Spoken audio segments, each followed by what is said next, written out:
আজকে যাচ্ছি হনুমান জয়ন্তীতে। তো hey guys, welcome back to my another mini blog.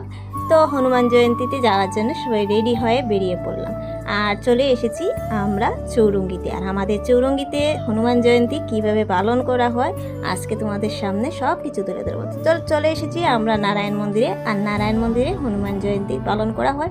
আর দেখো এখানে এসে সবার প্রথম কিন্তু আমরা সবাই প্রণাম টনাম করে নিলাম। আর এদিকে চলছে কীর্তনটা কিন্তু খুব মজার ছিল। তো তারপর দেখো প্রণাম করে প্রসাদ হাতে নিয়ে এবার বেরিয়ে পড়ছি খাওয়ার উদ্দেশ্যে।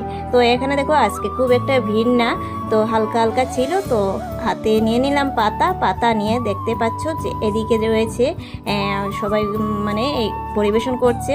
তো সিস্টেমটা কিন্তু আজকের খুব ভালো ছিল। তো নিয়ে নিলাম এবার ফ্রাইড রাইস, আর এদিকে দেখো আলুর দম। তো আলুর দম আর ফ্রাইড রাইসটা হাতে নিয়ে এবার চলে যাচ্ছি টেবিলে। তো টেবিলে গিয়ে বসে পড়বো, আর দাঁড়িয়ে দাঁড়িয়ে খেতে হবে। সবাই কিন্তু দাঁড়িয়ে খাচ্ছে, আর প্রসাদ কিন্তু দাঁড়িয়েই খায়। আমাদের এখানে সিস্টেম প্রসাদ সবাই দাঁড়িয়েই খায়। তো দেখো খুব টেস্ট হয়েছে। আজকের মতো এতটুকু কীভাবে লাগলো